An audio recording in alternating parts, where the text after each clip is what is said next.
Hi masters, for you మీకోసం ఛానల్కి స్వాగతం సుస్వాగతం. ముందుగా మన జగద్గురువైన బ్రహ్మర్షి పితామహ పత్రిజీ గారికి మన గురుమాతకి నా ఆత్మ ప్రణామాలు మాస్టర్స్. ఓకే మాస్టర్స్, ప్రతిరోజు మన ఛానల్లోని ధ్యానం, స్వాధ్యాయం, సజ్జన సాంగత్యం జరుగుతుంది మాస్టర్స్. అలాగే జూమ్ సెక్షన్లో పాల్గొన్న మాస్టర్లకు, యూట్యూబ్లో చూస్తున్న మాస్టర్లకు కూడా ధన్యవాదాలు తెలుపుకుందాం. ఓకే మాస్టర్స్, ఈరోజు మన ఛానల్కి సీనియర్ పెరుగుడు మాస్టర్ గారైన బాలాంబిక గారు చీరాల నుంచి వచ్చారు. మేడం గారిని సాదరంగా ఆహ్వానించుకుందాం. ఈరోజు మేడం చెప్పబోయే టాపిక్ కర్మ సిద్ధాంతం. ఈ గొప్ప ఆత్మజ్ఞానం అందించడానికి మేడం గారికి వెల్కమ్ చెప్దాం మాస్టర్స్. నమస్తే మేడం, వెల్కమ్ మేడం. నమస్తే మేడం, థ్యాంక్ యూ మేడం. అందరికీ నమస్కారం అండి. నా పేరు బాలాంబిక. మేము బాపట్ల జిల్లా చీరాల నుంచి మాట్లాడుతున్నానండి. మనం ముందుగా మనందరి గురువు గారు అయినటువంటి డాక్టర్ బ్రహ్మశ్రీ సుభాష్ పత్రిజీ గారికి, అలాగే ఈ స్పిరిచువల్ టాబ్లెట్స్ ఫౌండర్ అయినటువంటి డాక్టర్ జీకే గారికి, అలాగే నా తల్లిదండ్రులకి, ఇక్కడ ఉన్నటువంటి మీ అందరికీ నేను నా ఆత్మ ప్రణామాలు తెలియజేసుకుంటున్నానండి.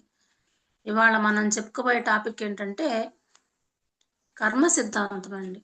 అసలు కర్మ అంటే ఏంటి, అది మనకి ఎందుకు వస్తుంది, ఆ కర్మలు తొలగించుకోవాలంటే ఏంటి, ఇట్లాగా ఇవన్నీ కూడా అసలు మనం చేసే ఏ పనుల వలన మనకి కర్మ అనేది యాడ్ అవుతుంది, మనకు తెలియకుండానే మనం ఎలాంటి పొరపాట్లు చేస్తూ ఉంటాము, ఇవన్నీ కూడా మనం ఇవాళ తెలుసుకుందామండి.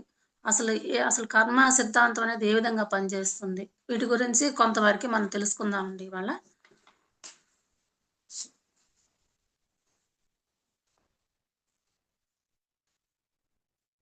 అసలు మనం కర్మ అంటేనే ఏంటంటే అదేంటో చాలా బాధాకరమైన విషయంగా, చాలా చెడ్డ విషయంగా మనం చెప్పుకుంటాం. కానీ అసలు కర్మ అంటే ఏంటంటే మనం చేసేటువంటి పనుల్నే మనము కర్మ అంటాం అన్నమాట. ఆ చేసే పని మంచిదైతే మనకు మంచి ఫలితం వస్తుంది, చెడ్డదైతే చెడ్డ ఫలితం వస్తుంది అన్నమాట. అసలు కానీ మనము సంతోషాల్లో ఉన్నప్పుడు, అన్ని రకాలైనటువంటి సుఖాలను అనుభవిస్తున్నప్పుడు మనం ఈ కర్మ అనే దాని గురించి అయితే అస్సలు పట్టించుకోము. ఎప్పుడైతే మనకి ప్రాబ్లమ్స్ వస్తాయో, అన్ని రకాలుగా కష్టాలు, శారీరకంగా కానివ్వండి, మానసికంగా కానివ్వండి, ఆర్థికంగా కానివ్వండి, ఎప్పుడైతే ప్రాబ్లమ్స్ మొదలవుతాయో అప్పుడే మనకి ఈ కర్మ అనేది మనకి గుర్తుకొస్తుంటుంది అనమాట. అంటే మనం అనుకుంటా ఉంటాం, ఏ జన్మలో ఏ కర్మ చేసుకున్నామో మనకి వాళ్ళు ఈ కష్టం వచ్చింది, ఇట్లాంటి ఆలోచనలు మనకు అప్పుడే వస్తాయి. కానీ సంతోషాల్లో ఉన్నప్పుడు మాత్రం మనకి ఇలాంటి ఆలోచనలు అయితే కనుక రావన్నమాట.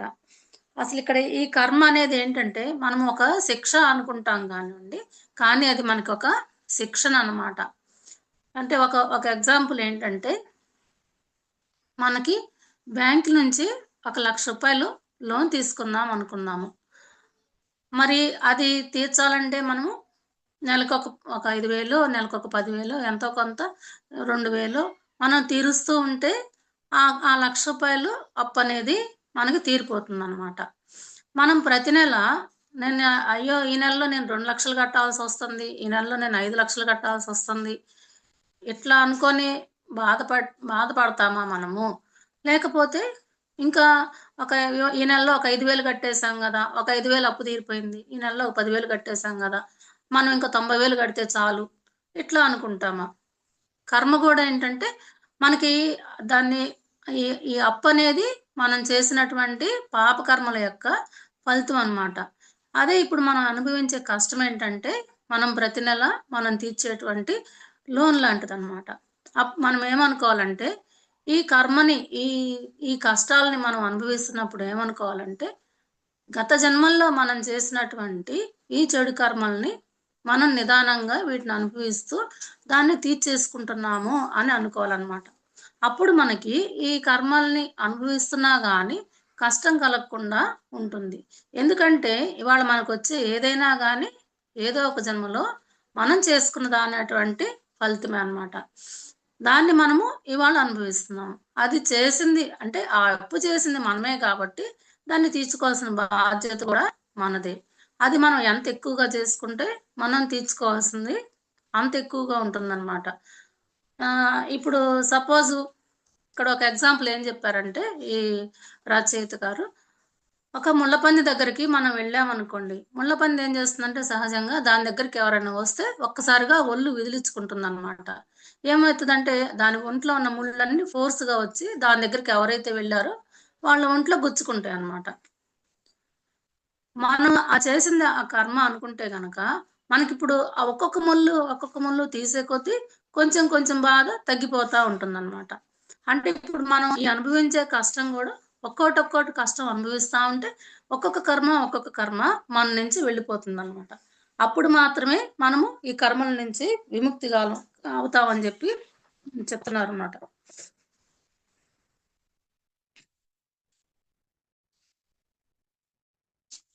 ఎప్పుడైతే గనక ఈ కర్మలు మనం ఎప్పుడైనా గత జన్మల్లో ఎప్పుడైనా గానివ్వండి, ఆ కర్మలనేవి గూడా రకరకాలుగా ఉంటాయి. మనకి అది తెలిసి చేస్తాము, తెలియక చేస్తాము, లేతే పొరపాటున చేస్తాము.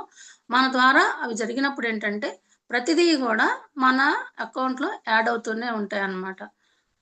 అప్పుడేంటంటే మనము ఈ అనుభవించేటప్పుడు మనకవన్నీ తొలగిపోతున్నట్టుగానే మనము ఈ కర్మనేది మనల్ని మనకి ప్రాబ్లమ్స్ చాలా ఎక్కువైనప్పుడు ఏంటంటే, మనలో ఒక పశ్చాత్తాపం అనేది మొదలైతుంది.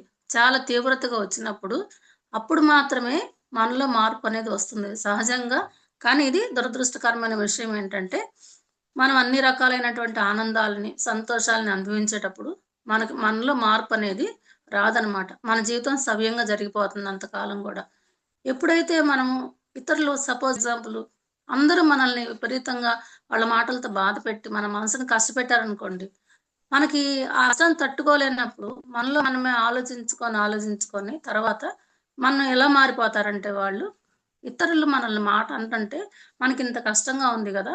ఇంతకుముందు మనం గూడా ఇట్లాగే ఎవరినైనా ఏమన్నా అన్నామేమో, మనం ఎదుటి వాళ్ళనన్నా గానీ, వాళ్ళకి కూడా ఇంతే కష్టం కలుగుతుంది కాబోలు అని ఎప్పుడైతే గనక మనకి ఆ మార్పు మనలోకొస్తే, ఇంక నా కష్టం మనలోంచి తొలగిపోతుందనమాట. అంటే మనకి ఈ విషయం నేర్పించడానికి మన చుట్టూరా అలాంటి వ్యక్తులు మనకొస్తారనమాట.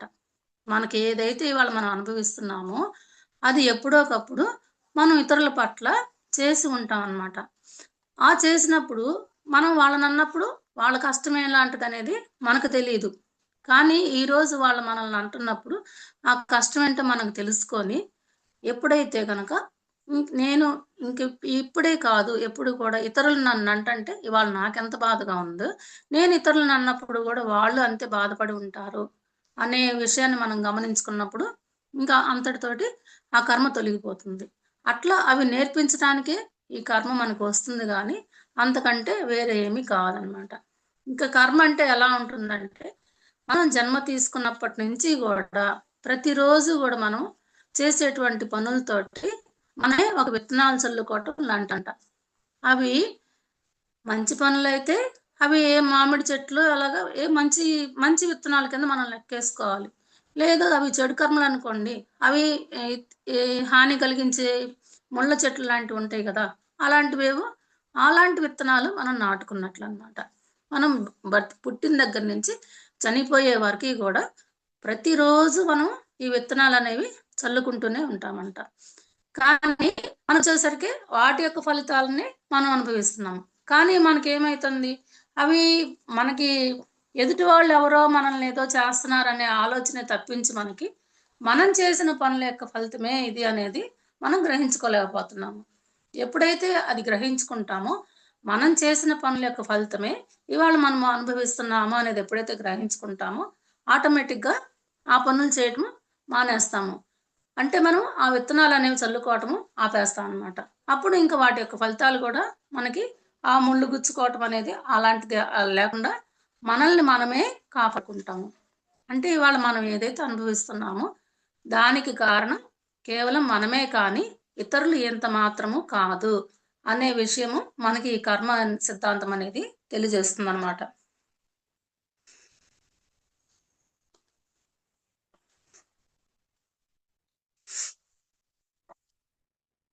ఎట్లా అంటే మనం ఎంతటి చెడు ఆలోచనలు చేస్తే అంత ఎక్కువగా ఇతరులకి ఈర్ష్య, ద్వేషము, అసూయ, పగ ఇలాంటివన్నీ గూడా ప్ర ప్రతీకార వాంఛతో ఉన్నటువంటి నకారాత్మకమైనటువంటి ఎటువంటి కర్మ మనం చేసినా గాని దాని యొక్క ఫలితము మనకి అంత ఎక్కువగా ఉంటుందన్నమాట.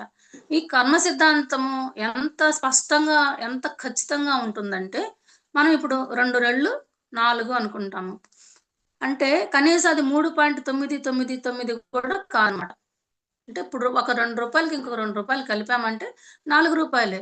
అది కనీసం రూ. 3.99 కూడా కాదు.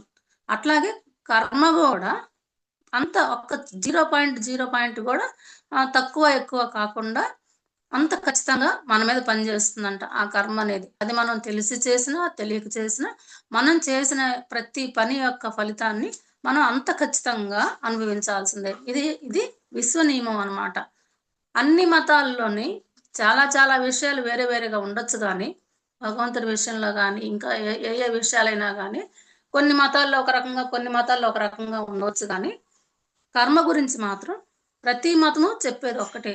మనం చేసిందే మనం అనుభవిస్తున్నాము. ఇవాళ రోజున మనం ఏదైతే సుఖ సంతోషాలు పొందామో, అది మనం చేసిన పుణ్యకర్మల ఫలితము. కష్టాలను పొందుతున్నామో, అది మనం చేసిన పాపకర్మల యొక్క ఫలితము. ప్రతి మతం గూడా ఈ విషయంలో మాత్రం ఒకటే ఖచ్చితంగా ఉందన్నమాట.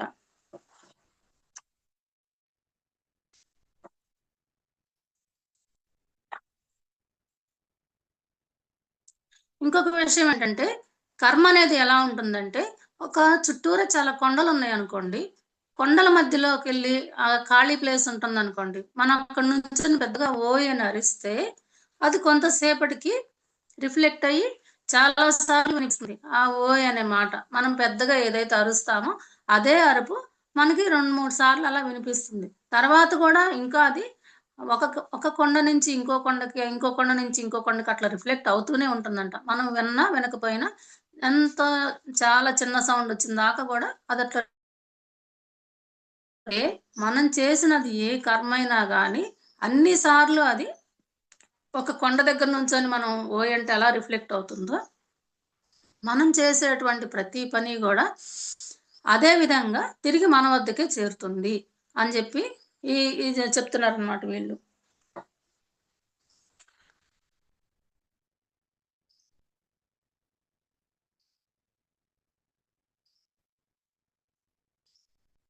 ఒక ఎగ్జాంపుల్ ఉందనుకోండి.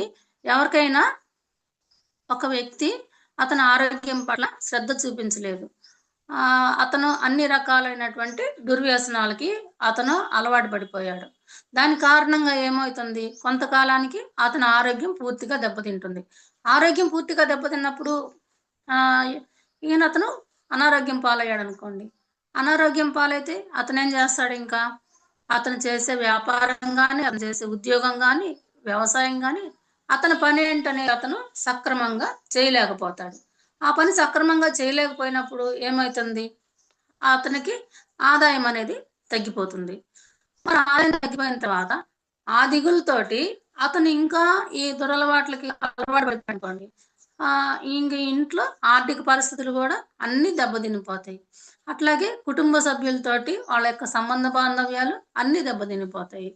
చివరికి అతను ఆత్మహత్య చేసుకోవటమో, కుటుంబం అప్పుల పాలయ్యి, రోడ్ల పాలైపోవటము ఇవన్నీ జరుగుతాయి. అంటే ప్రతి పనికి గూడా దాని యొక్క ప్రతిచర్య సమానంగా, వ్యతిరేకంగా ఉంటుంది. అంటే అది మనం మంచి పనైనా అంతే వాల్యూతో ఉంటుందన్నమాట. అది సమానంగా అయినా గానీ, వ్యతిరేకంగా అయినా గానీ. అంటే రూ. 2 అప్పు చేస్తే మనకు రూ. 2 అప్పు మిగులుతుంది. రూ. 2 దానం చేస్తే రూ. 2 పుణ్యం మిగులుతుంది. అట్లాగా అంటే అది వ్యతిరేకంగా చేసినా, మంచిగా చేసినా. కానీ అది మాత్రం సమానంగానే జరుగుతుందంట. ఇక్కడ ఈ వ్యక్తి గనక అతని ఆరోగ్యం పట్ల శ్రద్ధ చూపించినట్లయితే, అతని జీవితంలో ఇవన్నీ జరగవు. అంటే ప్రతి దానికి గూడా కార్యకారణ సంబంధం ఉంది. ఇవాళ నేను రోడ్ల పాలయ్యాను, అప్పుల పాలయ్యాను అంటే దానికి కారణము మొదటి రోజు నుంచి అతను అతను చేసినటువంటి అతని ఆరోగ్యం పట్ల అతను శ్రద్ధ వహించకపోవటము, అతని యొక్క దురలవాట్లు. మనం సాధారణంగా ఏమనుకుంటామంటే, మన మనసులోనేమో మనం ఒకటవ్వాలని కోరుకుంటాము. కానీ మనం చేసే పనులేమో దానికి పూర్తిగా వ్యతిరేకంగా ఉంటాయి. అంటే ఇప్పుడు అతను నేను చాలా ఆరోగ్యంగా ఉండాలి అని మనసులో అనుకున్నాడనుకోండి. అతని కోరిక అదనుకోండి. ఆరోగ్యంగా ఉండాలనుకున్నప్పుడు వాకింగ్ చేయటమో, యోగా చేయటమో, మంచి మంచి ఆహారపు అలవాట్లు తీసుకోవటమో, సమయానికి నిద్రపోవటం, నిద్ర లేవటం అవన్నీ ఆరోగ్యంగా ఉండటానికి ఏమేం కావాలో అవన్నీ చేస్తే ఆరోగ్యం వస్తుంది. అలా కాకుండా ఈ మందు, ఈ ఇతర వ్యసనాలన్నిటికి అలవాటు పడిపోయి, ఇవన్నీ చేస్తూనే నేను ఆరోగ్యంగా ఉండాలంటే గనక కుదరదు గదా!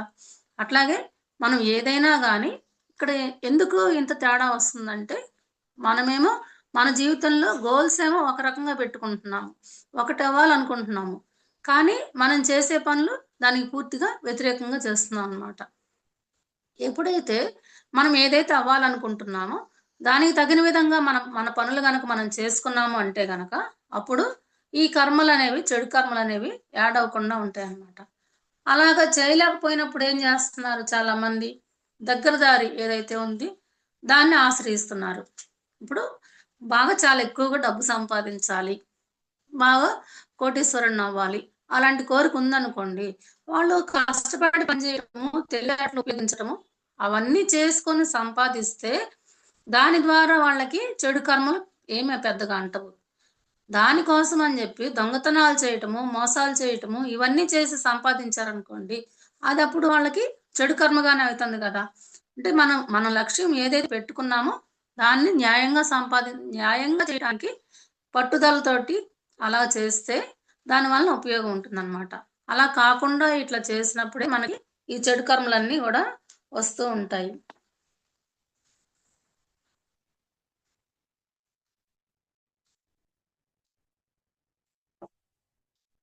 ఇంకా ఈ ఇంకా కొన్ని దేశాల్లో అయితే గనక సిరియా లాంటి దేశాల్లో కర్మని అద్దంతో పోలుస్తారంట. అద్దంతో పోలిస్తే ఏం జరుగుతుందంటే, మనము అద్దం ముందు చక్కగా అందంగా రెడీ అయ్యామనుకోండి. అద్దం ముందు నుంచున్నాము. అద్దం ముందు నుంచున్న తర్వాత సపోజ్ మనకి అలంకరణ నచ్చలేదనిపించింది. లేదు మనకి ఒక బొట్టు సరిగా లేదనో, హెయిర్ స్టైల్ సరిగా లేదనో అట్లా కనిపించిందనుకోండి. అప్పుడు మనం ఏం చేయాలి? మన హెయిర్ స్టైల్ మనం సరి జేసుకోవాలి. బొట్టు మనమే సరి జేసుకోవాలి. కానీ అద్దంలో గనక బొట్టు సరి చేయటమో, హెయిర్ స్టైల్ సరి చేయటమో చేస్తే మనలో మార్పు రాదు గదా! అట్లాగే ఇప్పుడు మనుషులందరూ ఏ విధంగా ఉన్నారంటే కర్మ విషయంలో ప్రతిదీ తప్పులేమో మనమే చేస్తున్నాము. నిందలేమో ఎదుటి వాళ్ళ మీద మోపుతున్నాము. వాళ్ళు మారలేదు. వాళ్ళు నన్ను ఇలా అన్నారు. వాళ్ళు నాతో ఇలా ప్రవర్తించారు. అందుకే నేనిట్లా ఉన్నాను అని చాలా ఈజీగా నిందలు ఎదుటి వాళ్ళ మీద ఏసేస్తున్నాం అన్నమాట ఇప్పుడు మనము. అలా కాకుండా ఫస్ట్ మన విషయంలో ఏదైనా బాగాలేదు అంటే ఫస్ట్ మారాల్సింది మనమే. మనల్ని మనం మార్చుకోకుండా అద్దంలో ఉన్న ప్రతిబింబాన్ని మారిస్తే ఎట్లా అయితే మనలో ఏ మార్పు రాదో, అట్లాగే మన స్వభావాలు, మన అలవాట్లు మార్చుకోకుండా ఎదుటి మనుషులు గనక మారాలి అనుకుంటే ఉపయోగమేమి ఉండదు. అంటే ఇక్కడ కర్మ ఎక్కడి నుంచి మొదలైతుందంటే, మన నుంచే మొదలైతుందనమాట. కాబట్టి ఫస్ట్ మనల్ని మనమే మార్చుకోవాలి. ఎప్పుడైతే మనం మంచి పనులు చేయటం మొదలుపెట్టామో, అప్పుడు మనం మంచిగా అలంకరించుకుంటే, అద్దంలో మనం మంచిగా కనిపిస్తాము. అట్లాగే మనం అన్ని మంచి గుణాలను కలిగి ఉంటే, ఎదుటి వ్యక్తులతోటి మనం మంచిగా ఉంటాము. ఆటోమేటిక్‌గా మనం అందంగా గాని అలంకరిస్తే, అద్దంలో మనల్ని అందంగా ఎలా చూపిస్తుందో, మనం ఎదుటి వాళ్ళతో మంచిగా ఉంటే, వాళ్ళు గూడా మనతోటి మంచిగా ఉంటారు. మరి మనం అద్దంలో ఏడుపు మొహం పెట్టుకొని నుంచొని, అద్దంలో నేను నవ్వుతా కనిపించలేదంటే ఎట్లా కుదురుతుంది? మనం ఎదుటి వాళ్ళతోటి మన మొహం సీరియస్‌గానో, చిరాకుగానో పెట్టుకొని, వాళ్ళు మనల్ని చూసి నవ్వలేదనుకున్నా గానీ అంతే అన్నమాట. మనం ముందుగా చక్కగా మర్యాదగా ఎదుటి వ్యక్తుల్ని నవ్వుతా పలకరించి, అప్పుడు వాళ్ళు గూడా మనల్ని నవ్వుతా పలకరిస్తారు. మనం వాళ్ళ పట్ల ద్వేషంతోటి, కోపంతోటి, పగతోటి అలా ఉండి, వాళ్ళు మన పట్ల ప్రేమ చూపించలేదనుకుంటే అక్కడ తప్పు ఎవరిదవుతుందంటే మనదే అవుతుందనమాట. కాబట్టి ఎక్కడ మారాలంటే ఫస్ట్ మనమే మారాలి.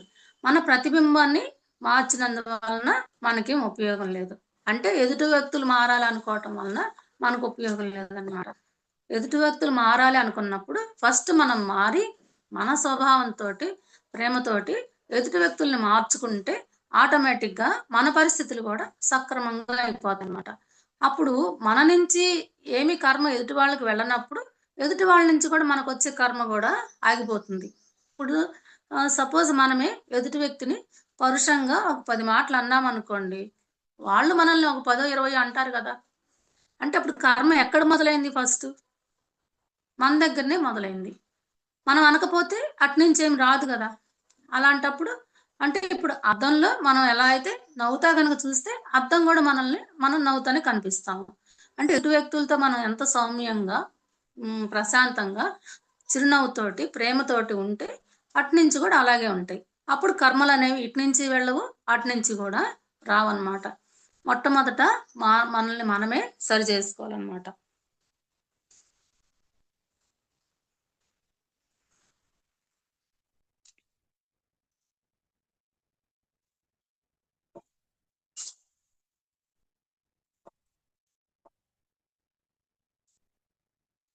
అట్లాగే ఏంటంటే, ఒక చిత్రకారుడు ఉన్నాడనుకోండి. ఇప్పుడు మన మన బొమ్మని గీయమంటే మనం ఎలా ఉన్నామో అలానే గీస్తాడు. అంతేగాని మనం అందంగా కనిపించాలనేసి ఆహ్, హ్మ్, ఇంకా మన కళ్ళు పెద్దయిగా, ముక్కు చిన్నదిగా, పెదాలు చిన్నయిగా అలా చేశారనుకోండి, అప్పుడది మనం గాదు గదా అయ్యేదక్కడ. మనం ఎలా ఉన్నామో అలాగే గీస్తేనే అక్కడ మనం గనిపిస్తాము. అట్లా అట్లా చేయటం వల్ల ఏమవుతుందంటే, మనల్ని మనమే మోసం చేసుకున్నట్లవుతుంది. అంటే ఇప్పుడు మనము చూసేదానికి, లోకానికి అందంగా కనిపించాలనేసి, మనం మేకప్‌లు వేసుకొని, అవి చేసి, ఇవి చేసి, ఎంత అందంగా కనిపించాలనుకున్నా గానీ, మన అసలు మనమే. అంటే మన లోపల పగ, ద్వేషము, ఈర్ష్య అలాంటివన్నీ పెట్టుకొని, పైకి నవ్వుతా మాట్లాడినంత మాత్రాన అది ఒక్కసారికి, 2 సార్లకి చెల్లుతుంది. మనం అసలేంటనేది వాళ్ళకి తెలిసిపోతుంది కదా! తర్వాతైనా గాని. ఇలాంటివి చేయటం వలన ఇంకా ఏమైతుందంటే, మనకి మనమే ఒక వల నిర్మించుకున్నట్లు అవుతుందంట.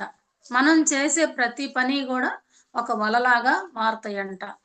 ఎంతైతే మనము మోసం జేసి ఇప్పుడు చాలామందంటారు, వీళ్ళు చాలా స్మార్ట్ వీళ్ళు అనేసి. మనం ఎప్పుడైతే మనకు కావాల్సిన పనులు చేయించుకోవటానికి ఎదుటి వాళ్ళతోటి నవ్వుతా మాట్లాడటము, ప్రేమగా మాట్లాడటము, నటించటము ఇవన్నీ చేసి వాళ్ళ ద్వారా పనులన్నీ కానిచ్చుకున్న తర్వాత మరలా వాళ్ళెవరో మనమెవరో అన్నట్లుగా మన అవసరం తీరిన తర్వాత వాళ్ళతోటి వేరేగా అట్లా ఉన్నామనుకోండి. చాలా మందనుకుంటారు ఇవన్నీ తెలివితేటలనుకుంటారు. నాకు తెలివితేటలున్నాయి గాబట్టి, నేను చక్కగా నవ్వుతా వాళ్ళ ద్వారా నేను నా పనులు చేపించుకున్నాను అనుకుంటారు. కానీ, అసలు అత్యంత ఎక్కువగా మనం కర్మల్లో కూరుకుపోయే విషయం ఏంటంటే ఇదేనంట. హ్మ్. మనం నవ్వుతా నటించి, ఎదుటి వాళ్ళకి మాయమాటలు జెప్పి, నేర్పరితనంతోటి నేను నా నా పనులన్నీ హాయిగా నేను వాళ్ళ చేత చేపించుకున్నాను. వాళ్ళు అమాయకులు కాబట్టి మనం చేపించుకున్నామంటే, అత్యంత హేయమైన పనంట అది. ఎక్కువగా కర్మలు అక్కడ అంటుకుంటాయంట. అదేంటంటే, మనకి మనమే మన చుట్టూరా ఒక వల నిర్మించుకున్నట్లు ఉంటుందంట. నీ చేసే కర్మలన్నీ గూడా ఒక వలలో అల్లికలాగా ఒక్కొక్క సాలెపురుగు గనక సాలెగూడు ఏ విధంగా అయితే నిర్మిస్తుందో, చిన్నగా మొదలుపెట్టి పెద్దగా ఎలా అయితుందో, మనం చేసే ప్రతి పని గూడా చిన్న వలలాగా తయారయ్యి, అతి పెద్ద వల అయిపోతుందంట. అప్పుడు మనము అందులోంచి బయటికి రాలేకపోతాం. ఆ వలలో నుంచి. ఇంకా మనం బయటికి రావటానికి కర్మలన్నీ ఎక్కువైపోయిన తర్వాత, ఎంతగా మనం గింజుకులాడుకుంటే, అంతగా అందులో బిగుసుకుపోతామంట. ఇప్పుడు ఒక ఎలుక గాని, ఏదైనా ఒక వలేసినప్పుడు పక్షులు గాని, అవి గనక దాంట్లోంచి బయటపడటానికి గింజుకున్నాయనుకోండి, ఏ మెడ గాని దాంట్లో ఇరుక్కుంటే ఇంకవి చనిపోతాయి. మనం కూడా అలాగే ఎప్పుడైతే ఈ ఈ మన చుట్టూ మనమే ఈ వల అల్లుకున్నాం గాబట్టి, దాన్ని నిదానంగా దాన్ని తొలగించుకునే బాధ్యత గూడా మనదే అవుతుంది. క ఎట్లా అంటే, ఈ చేసినటువంటి ఈ పనులన్నిటిని గూడా మనము నిదానంగా మనకు మనమే సరిజేసుకోవాలి. ఎక్కడైతే మోసంతోటి, ద్వేషంతోటి లేదా వాళ్ళ మీద ప్రేమ నటించి, వాళ్ళ చేత మనం పనులు చేపించుకున్నామనుకోండి, అట్లాంటివన్నీ గూడా మనం మళ్ళా మానుకొని, మనము ఇతరులకి సేవ చేయటం అనేది ఎప్పుడైతే మొదలుపెడతామో, అప్పుడు నిదానంగా మన చుట్టూ ఉన్నటువంటి ఈ వల అనేది కరిగిపోతుంది. అంటే మనము ఈ కర్మల నుంచి బయటపడతామనమాట.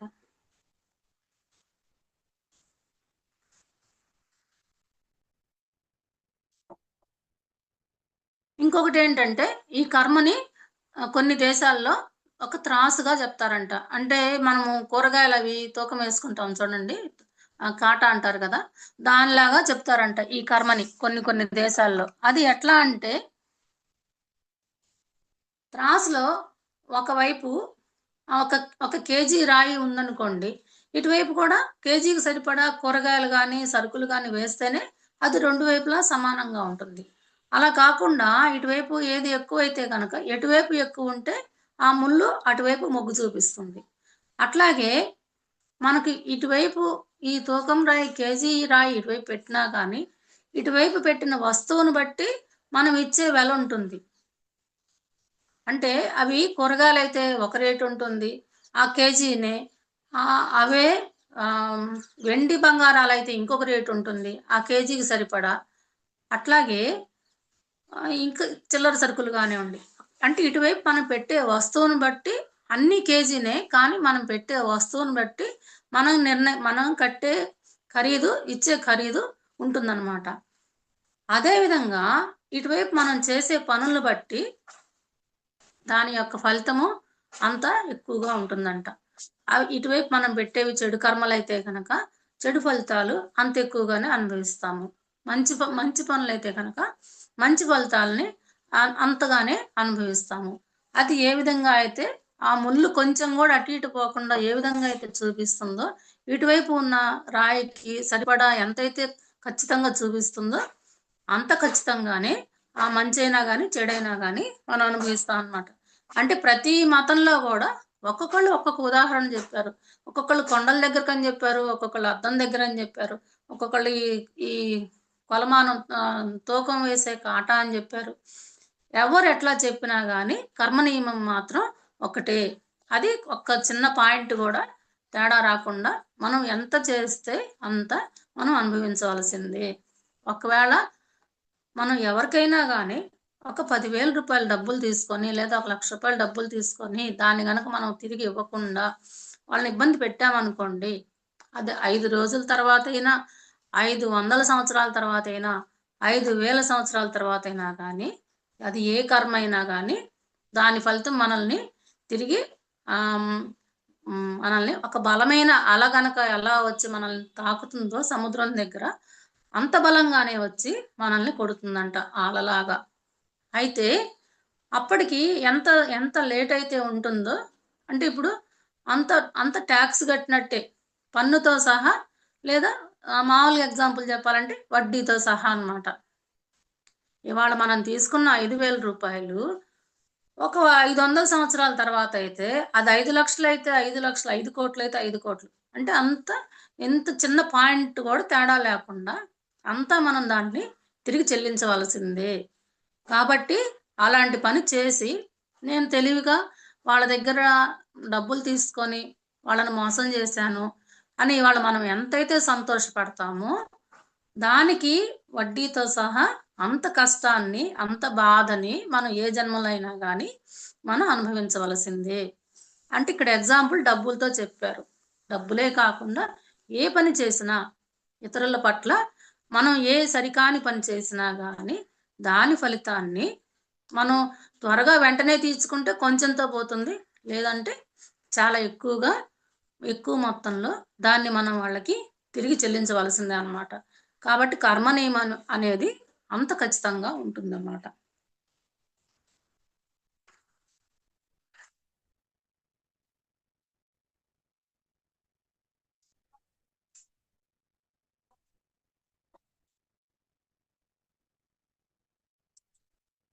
ఇట్లాగే స్మార్ట్‌గా ఉండేవాళ్ళుండి వాళ్ళు మనతో ఎంత స్మార్ట్‌గా బిహేవ్ చేశారు. మనమెందుకు వాళ్ళకేనా ఏందని తెలివితేటలుండేది. మనకు మాత్రం లేవా ఏందనేసి మనం కూడా వాళ్ళతోటి అంతే స్మార్ట్‌గా వ్యవహరించామనుకోండి. అప్పుడు ఒక వల వెళ్ళి ఇంకో వలలో చిక్కుకున్నట్లుగా అది ఒక 50 ఒక 100 వలలు ఒక వలలో ఒక వల అలా చిక్కుకున్నట్లయిపోయి వాటి నుంచి విడిపడటం అనేది ఇంకా ఎన్నో వందల జన్మలు ఎత్తవలసి ఉంటుందంట. ఆ కష్టాలన్నిటిని గూడా మనం ఇందులోంచి బయటికి రావాలంటే. కాబట్టి ఇక్కడ మనస్సాక్షి అనేది అన్నిటికంటే ముఖ్యమైన నియమం. కర్మలో వచ్చేసి మనస్సాక్షి అనేది అన్నిటికంటే ముఖ్యమైన నియమం అన్నమాట. అంటే మనం ఇతరులు మనకి ఏది చేస్తే మనకు సంతోషంగా ఉంటుంది. అదే మనం ఇతరులకు చేయటం అనేది అది అన్నిటికంటే ముఖ్యమైనటువంటి ధర్మం. అంటే ఇతరులు మనతోటి ప్రేమగా మాట్లాడితే మనకు సంతోషంగా ఉంటుంది. ఇతరులు మన అవసరంలో సహాయం చేస్తే మనకు సంతోషంగా ఉంటుంది. మరి అలాగే మనం ఇతరులతో కూడా ప్రేమగా మాట్లాడాలి గదా! వాళ్ళ పట్ల మనం ద్వేషం చూపించకూడదు గదా! అట్లాగే ఎదుటి వ్యక్తి ఏదన్నా అవసరంలో ఉన్నారనుకోండి, మనము వెంటనే సహాయం చేస్తే అప్పుడు వాళ్ళు హ్యాపీగా ఫీల్ అవుతారు కదా! అంటే అట్లాగా ఇతరులు మనకి ఏది చేస్తే మనకు సంతోషం అనిపిస్తుందో, మనకు మంచిదనిపిస్తుందో, దానినే మనం ఇతరులకు చేస్తే గనక మాక్సిమం మనము ఈ కర్మలు అనేది చిక్కుకోకుండా ఉంటాము. ఒక మనస్సాక్షితోటి మనం ఏ పని చేసినా గాని లోపల ఒక మనసనేది మనకు చెప్తూ ఉంటుంది. "నువ్వు ఈ మాట మాట్లాడి ఉండకూడదు ఇప్పుడు. లేదా నువ్వు ఈ పని చేసి ఉండకూడదు. నువ్వు వీళ్ళతో ఇలా ప్రవర్తించి ఉండకూడదు." బయటికి మనల్ని మనం సమర్థించుకున్నా గానీ, మన లోపల మనసనేది మనకి ఎప్పటికప్పుడు తెలియజేస్తూనే ఉంటుంది. ఆ మనసు చెప్పేది ఎప్పుడైతే మనం వింటామో, ఆ మనసు చెప్పినట్టుగా అంతరాత్మ అంటాం గదా దాన్ని. అది చెప్పినట్లుగా మనం ఎప్పుడైతే ప్రవర్తిస్తామో, అప్పుడు మనము వీలైనంత తక్కువగా కర్మల్లోకి చిక్కుకుంటామనమాట.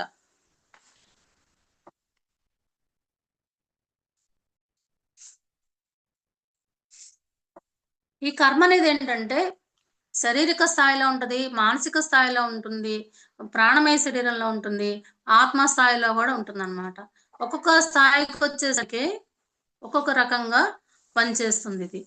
అంటే ఇప్పుడు మనం శరీరం పరిధిలో అంటే సపోజ్ ఒక అవతల వ్యక్తిని ఒక దెబ్బ వేసామనుకోండి. దానికి ఒక 10 రెట్లు మనకు ఒక కర్మ అంటుకుంది. అలా కాకుండా వాళ్ళకి మనకి మనసు చెప్పినట్టుగా విని, మనసు చెప్పిందిగా చేశామనుకోండి. మనసు చెప్పిన ప్రకారంగా ఎదుటి వ్యక్తిని కష్టపెట్టామనుకోండి. ఇంకొక 4 రెట్లు పెరిగి అదొక 40 రెట్లు కర్మయితుందంట మనకి. అలా కాకుండా ఒక్కోసారి మన మనసు చెప్పిన తర్వాత బుద్ధనేది మనల్ని ఆపుతుంది. వద్దు ఇలా చెయ్యొద్దు అనేసి. అంటే ఇప్పుడు దారిన పోతుంటే ఒక పక్కన ఒక మామిడి చెట్టు ఉందనుకోండి. మామిడికాయలు చూడంగానే మనకి బాగున్నాయి కోద్దాము అనిపిస్తది మనసుకి. కానీ బుద్ధేమంటది, ఇది ఈ చెట్టు మనది కాదు గదా! అక్కడ ఒక లోపల తోటమాలుంటాడు. అతనికి తీసుకుందాము ఆ కాయలు అని బుద్ధి చెప్పినప్పుడు ఆగితే, అది మనకు మంచే అవుతుంది. అలా వినకుండా మనం వెళ్లి దొంగతనంగా 2 కాయలు కోసుకొచ్చుకున్నామనుకోండి, అదప్పుడు మనకు మనసుతో చేసినటువంటి చెడు కర్మ. అట్లా కాకుండా బుద్ధి చెప్పినప్పుడు గూడా వద్దు తోటమాలినడిగి తీసుకుందాం అన్నప్పుడు గూడా, ఏందిలే అతన్నడిగేదే అని వెళ్ళి, ఆ బుద్ధి ద్వారా గూడా మనం తప్పు చేశామనుకోండి, ఆ 40 రెట్లు కాస్త ఇంకొక 4 రెట్లుగా పెరిగి 160 రెట్లవుతుందంట.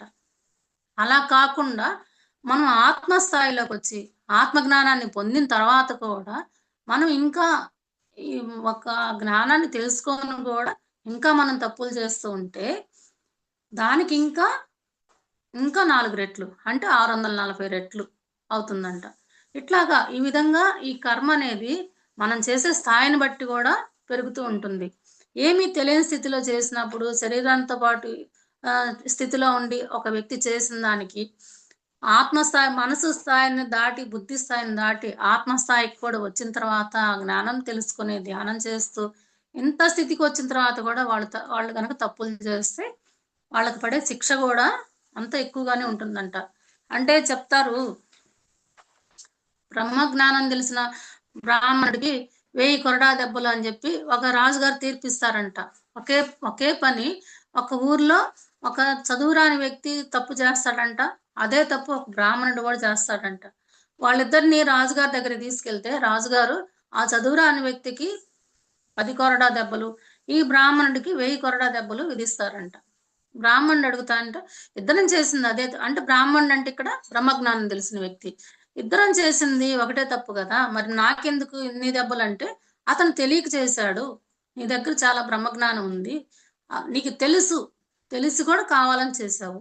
అందుకని నీకు ఎక్కువ శిక్ష విధిస్తున్నాను. ఇతరులకు చెప్పే పరిస్థితిలో ఉండి కూడా నువ్వు ఇదే తప్పు చేశావు కాబట్టి, ఇతరులు చేస్తుంటే ఆపాల్సింది పోయి, నీ దగ్గర అంత జ్ఞానం పెట్టుకొని, నువ్వే ఈ తప్పు చేస్తే ఎట్లాగా అనేసి నేను నీకింత శిక్ష విధించానని జెప్పి చెప్తాంట.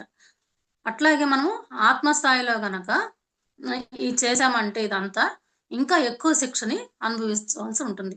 ఆత్మజ్ఞానం తెలుసుకొని గూడా ఒకే తప్పు మనం చేశామంటే గనక ఇంకా చాలా ఎక్కువ శిక్షని అనుభవించవలసి ఉంటుందట.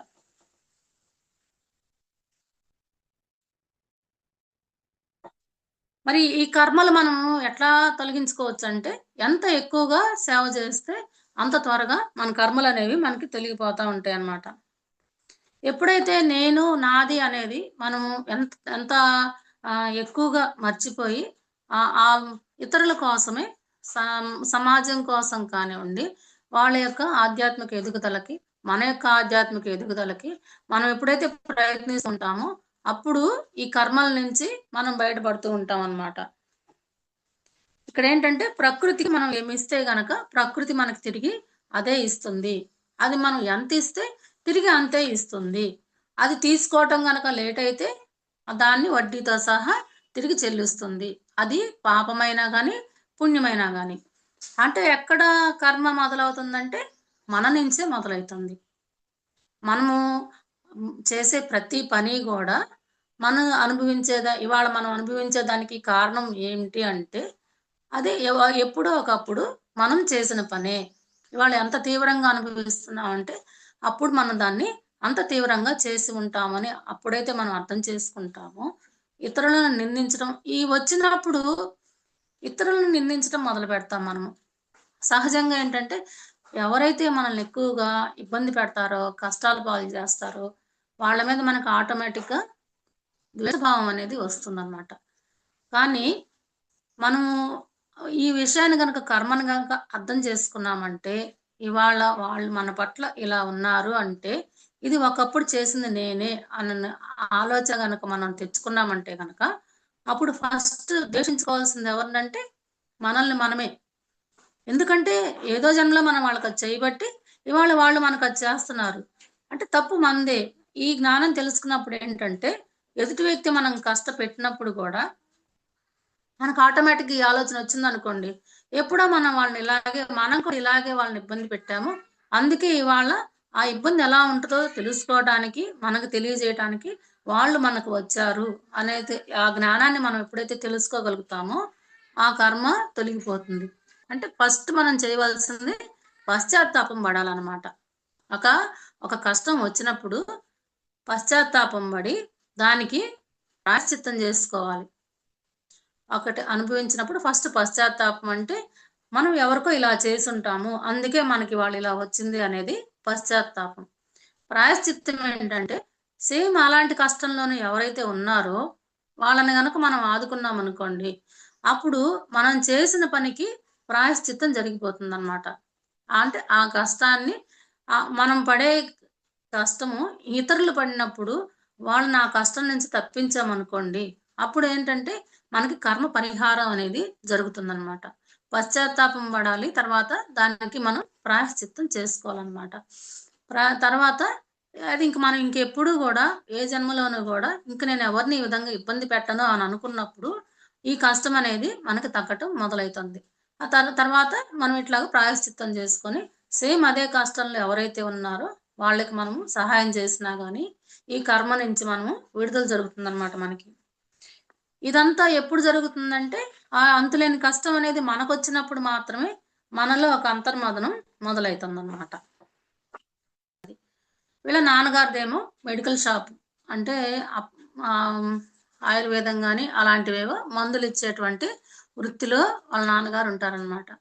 అయితే ఆ రోజు ఈ ఇతను కూడా చిన్న పిల్లవాడప్పుడు వాళ్ళ నాన్నతో పాటు షాప్‌లోనే ఉన్నారంట. వీళ్ళ నాన్నగారు ఏం చేశారంటే షాప్ మూసేసి ఆ రోజు ఉదయాన్నే ఇతనికి ఒక చెల్లెలు కూడా ఉన్నదంట. చెల్లెల కోసం అని చెప్పి ఒక బొమ్మను కూడా కొనుక్కున్నారంట. షాప్ నుంచి ఎళ్తా ఇంటికి తీసుకెళ్దాము. చెల్లెలు ఈ బొమ్మతో ఆడుకుంటది అనేసి. సరే షాప్‌లో కూర్చొని ఇతను ఆ బొమ్మతో ఆడుకుంటా ఉన్నాడంట. ఎప్పుడెప్పుడు నాన్న షాప్ వేసేస్తే ఇంటికి వెళ్దామా? ఈ బొమ్మతో నేను చెల్లెలు ఆడుకుందాం అనేసి చాలా వెయిట్ చేస్తూ ఉన్నాడంట. ఆ సమయానికేంటంటే ఒక బిచ్చగాడు వచ్చి చాలా దీనస్థితిలో ఉన్నాడంట అతను. నడవలేని స్థితిలో చలికి వణుకుతూ నాకేమైనా కొంత ఆహారం ఇవ్వగలరా మీరు అని జెప్పి అడుగుతాడంట. వీళ్ళ నాన్న షాప్ ఎయబోయేటప్పుడు.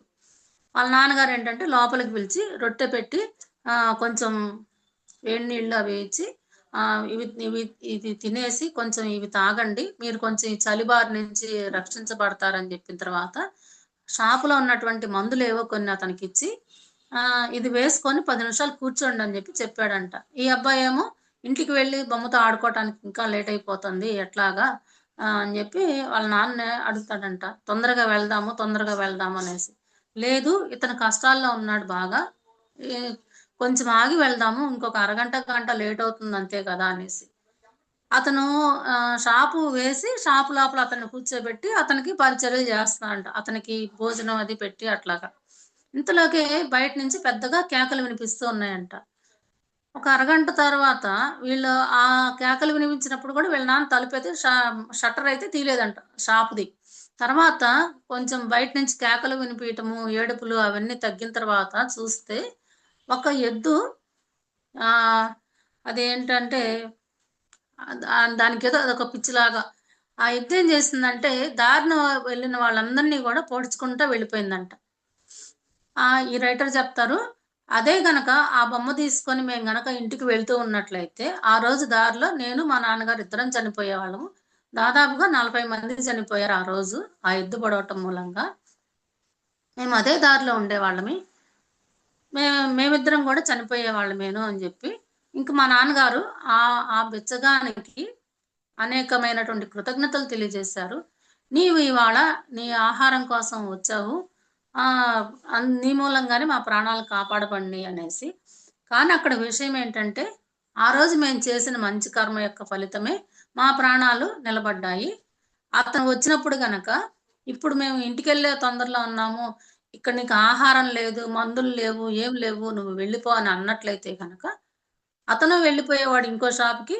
మేము దారిలో ఉండేవాళ్ళమి. మేము చనిపోయేవాళ్ళమి. ఆ రోజు మేము చేసినటువంటి మంచి కర్మే మా ఇద్దరి ప్రాణాలని నిలిపిందనేసి మా నాన్నగారు ఆ బిచ్చగాడిని ఇంటికి తీసుకువెళ్ళి, అతనికి కావాల్సినటువంటి కొంత ధనము, ఆహార పదార్థాలు, మా ఇంట్లో ఉన్న దుస్తులు అవన్నీ ఇచ్చి పంపించారు కృతజ్ఞతాపూర్వకంగా అని జెప్పి చెప్తున్నారనమాట. అయితే వాళ్ళ నాన్నగారేంటంటే, ఇదంతా మనం చేసిన మంచి కర్మే తిరిగి మనకు వచ్చింది అని జెప్పి చెప్పారంట. అదే విధంగా ఏంటంటే, వాళ్ళ షాప్‌కి మందుల కోసం వచ్చిన వాళ్ళలో ఎవరైనా గానీ, ఈ మందులు కొనే స్థితిలో వాళ్ళు లేరు అనిపిస్తే, ఇతను వాళ్ళ నాన్నగారు వాళ్ళకి ఫ్రీగా ఇచ్చేస్తారంట మందులు.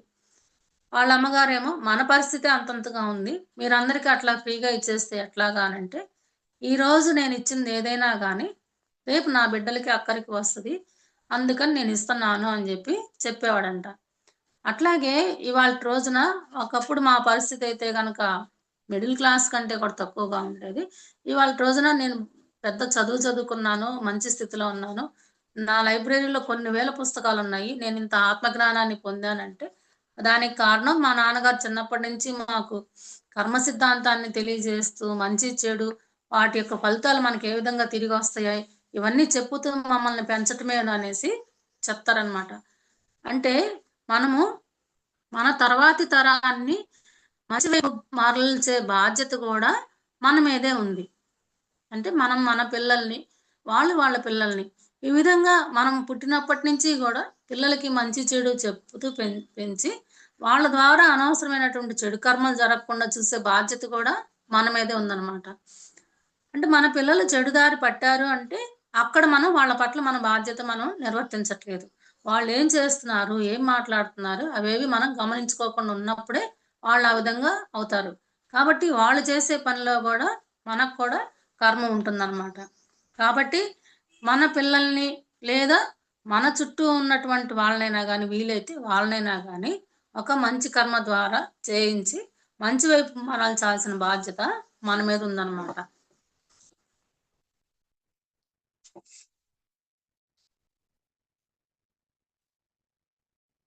ఇంకొకటేంటంటే, ఇప్పుడు మన పిల్లలుంటారు గదండీ! పిల్లలు గూడా వాళ్ళకంటూ కొన్ని ఇష్టాలుంటాయి. నేను ఈ చదువు నేర్చుకోవాలనో, లేతే ఈ కోర్స్ నేర్చుకోవాలనో అలా ఉంటాయి.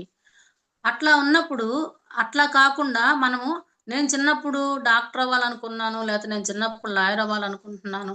నువ్వు గూడా ఇదే తీసుకో, నేను చేయలేని పని నువ్వు చెయ్యి అని బలవంతంగా మనం వాళ్ళ మీద రుద్దినా గాని, అది గూడా ఒక కర్మే అవుతుందంట. ప్రతి మనిషికి కూడా ఒక స్వేచ్ఛ అనేది ఉంది.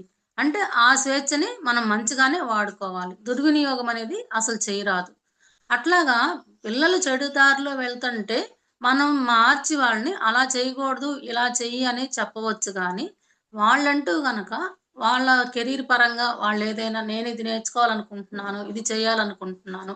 అది మంచి విషయమైతే గనక మనం అడ్డుపడకుండా వాళ్ళ వాళ్ళ అభిప్రాయాలకు గౌరవం ఇస్తూ వాళ్ళు వాళ్ళు అవ్వాలనుకున్న దానికి మనం సపోర్ట్ చేయాలంట. అలా కాకుండా మన ఇష్టాల్ని వాళ్ళ మీద రుద్దినా గాని, అది కూడా మనకి కర్మ కిందకే వస్తుందంట. ఎందుకంటే, ఇక్కడికి భూమి మీదకి వచ్చేటప్పుడే ఎవరు ఏమవ్వాలనుకుని నిర్ణయించుకొని వచ్చారో దానికి మనము అడ్డం పడినట్లు ఉంటుందంట. బలవంతంగా మన ఇష్టాయిష్టాల వాళ్ళ మీద రుద్ది మనలాగా వాళ్ళని తయారు చేయాలి అనుకుంటే గనక అది కూడా మనకు ఒక కర్మే అవుతుందంట. ఇట్లాగే ఇంకోసారి రైటర్ ఏంటంటే నలుగురు ఫ్రెండ్స్ తోటి కలిసి కార్లో ఒక ఊరు వెళ్తున్నారంట. ఒక ఊరు వెళ్తుంటే నైట్ టైము అక్కడ ఒక బ్రిడ్జి దాటేటప్పుడు ఏంటంటే బ్రిడ్జి కూలిపోయి వీళ్ళ కారు వెళ్ళేసి బ్రిడ్జి కింద దాదాపు 30 అడుగుల లోతులో ఉన్నటువంటి నదిలో పడిపోయిందంట. అయితే ఆ సమయానికి నది ఎండిపోయి ఉండటాన కొంచెం బురదగా, కొంచెం నీళ్లు, కొంచెం బురద అలా ఉందంట. అయితే నా ఫ్రెండ్స్ నలుగురు, డ్రైవరు అందరూ చనిపోయి ఇతను ఒక్కడే బతికి ఉన్నాడంట. తర్వాత ఆ చీకట్లోనే కారు అద్దం పగలగొట్టుకొని బయటకొచ్చిన తర్వాత కొంతకాలానికి అతనికి ఒక సాధువు కనిపిస్తే అడిగాడంట. మరి ఇట్లా ఇంతమంది చనిపోయారు, నేనొక్కడినే ఉన్నాను. కారణం ఏమిటి అంటే నీ ఖాతాలో నువ్వు పొదుపు చేసుకున్నటువంటి పుణ్యకర్మలు ఉన్నాయి. అందుకే నువ్వు రక్షించబడ్డావు. వాళ్ళ ఖాతాలో ఆ పుణ్యకర్మలు ఏమీ లేవు. వాళ్ళకి పాపకర్మలే ఉన్నాయి వాళ్ళ ఖాతాలో. అందుకని వాళ్ళు బతకలేకపోయారు. నీకు పుణ్యకర్మలు ఉన్నాయి. నువ్వు చేసుకున్నావు అంటే పొదుపు చేసుకున్నాడు. అంటే ఇతను ఎన్నో జన్మల నుంచి కొంచెం కొంచెం పుణ్యాన్ని పొదుపు చేసుకున్నాడు అనమాట. అంటే మనం బ్యాంకులో డబ్బులు దాచిపెట్టుకుంటే మనకి డబ్బులు మిగులుతాయి. అప్పు చేసుకుంటే అప్పు మిగులుతుంది. అట్లాగే నువ్వు పుణ్యం అనేది పొదుపు చేసుకున్నావు. నీ పుణ్యాన్ని పొదుపు చేసుకున్నావు.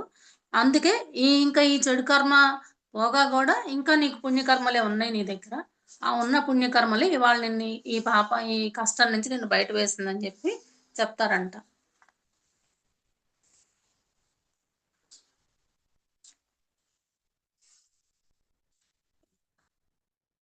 కర్మ అనేది ఎంత సూక్ష్మంగా ఉంటుంది అంటే రైటర్ ఏం చెప్తున్నారంటే కనీసము మనం ఒక చెట్టు కింద కూర్చొని ఆ చెట్టు కింద కొంతసేపు మనకు నీడనిచ్చింది కదా, వస్తా కూడా ఆ చెట్టుకి కృతజ్ఞతలు తెలియజేసుకొని వస్తే గనక మంచిది మనకి అని చెప్పి చెప్తున్నారు. ఇంతవరకు నేను నీ దగ్గర నీ నీడలో నేను విశ్రాంతి తీసుకున్నాను, అందుకు నీకు నా ధన్యవాదాలు అని తెలియజేసుకుంటే గనక అది కూడా మనకి చాలా మంచి చేస్తుంది. ఒక చెట్టు నుండి ఒక పండు కోసుకున్నా, ఒక పువ్వు కోసుకున్నా, ఒక పూల చెట్టు దగ్గర కూర్చొని ఆ పువ్వుల యొక్క కమ్మని వాసన పీల్చినా కానీ అక్కడికి నీ ద్వారా నేను ఈ 2 నిమిషాలు సంతోషాన్ని, సుఖాన్ని అనుభవించాను. కాబట్టి నీకు నా ధన్యవాదాలు అని తెలియజేసుకున్నా కానీ అది కూడా మనకి పుణ్యకర్మే అవుతుందంట.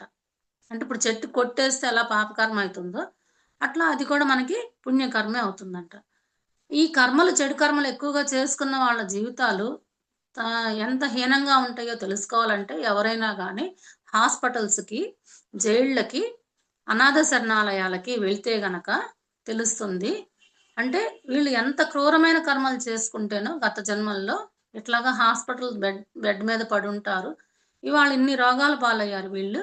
లేతే జైల్లో ఉండి ఇంత కఠిన శిక్షలు అనుభవిస్తున్నారు.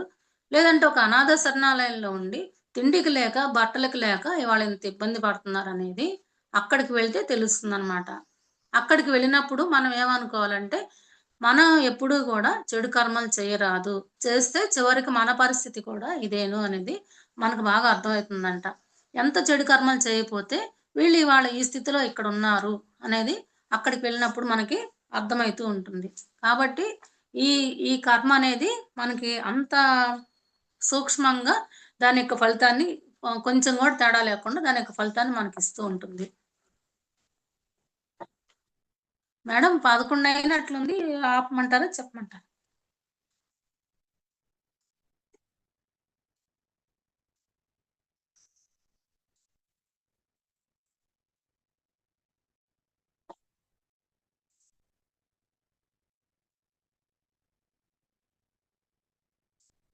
ఇప్పుడు ఒక వ్యక్తి ఉన్నాడనుకోండి, మన పట్ల వాళ్ళు చాలా పొరపాట్లు చేశారు. మనల్ని చాలా మోసమే చేశారు. లేపోతే శారీరకంగానో, మానసికంగానో మనల్ని బాధించారు ఒకప్పుడు. కానీ ఇవాల్టి రోజున అతని పరిస్థితి బాగలేదు. మనకి అతని మీద పగ తీర్చుకునే సమయం వచ్చి, లేదు ఆ రోజు మనల్ని అట్లా చేశారు కదా! దీన్ని మనం ఇవాళ తీర్చుకోవడానికి అతను అశక్తుడు. మనం తిరిగి అతని మీద మా ఆ పగ తీర్చుకున్నా గాని అతనేం చెయ్యలేడు. సులభంగా పగ తీర్చుకోవచ్చు అనే పరిస్థితుల్లో ఉన్నప్పుడు కూడా మనం ఎప్పుడైతే గనక వాళ్ళ పట్ల ప్రేమ భావాన్ని, సహనాన్ని, త్యాగాన్ని ఇలాంటివన్నీ చూపించామో అప్పుడు మనకి ఎన్నో జన్మల్లో చేసుకున్నటువంటి కర్మలు చాలా త్వరగా పోతాయంట. అంటే పగ తీర్చుకునే అవకాశం వచ్చినా గాని, క్షమించి ఎప్పుడైతే వాళ్ళని వదిలేస్తామో, ఇంకా చెప్పాలంటే క్షమించి వదిలేయటమే కాకుండా, వాళ్ళకేదైనా సహాయం గూడా గనక మనం చేశామంటే గనక, అలాంటప్పుడు మనం ఎన్నో జన్మల్లో చేసుకున్న కర్మలు గూడా చాలా త్వరగా వెళ్ళిపోతాయంట. కర్మ తొలగించుకోవడానికి మొట్టమొదటి మార్గం ఏందంటే, సేవా మార్గం. తర్వాత క్షమ. క్షమించే గుణం ఎప్పుడైతే మనలో వస్తుందో, ఆ క్షమాగుణంతోటే మనం చాలా కర్మల్ని పోగొట్టుకోగలుగుతాం అన్నమాట. Thank you madam.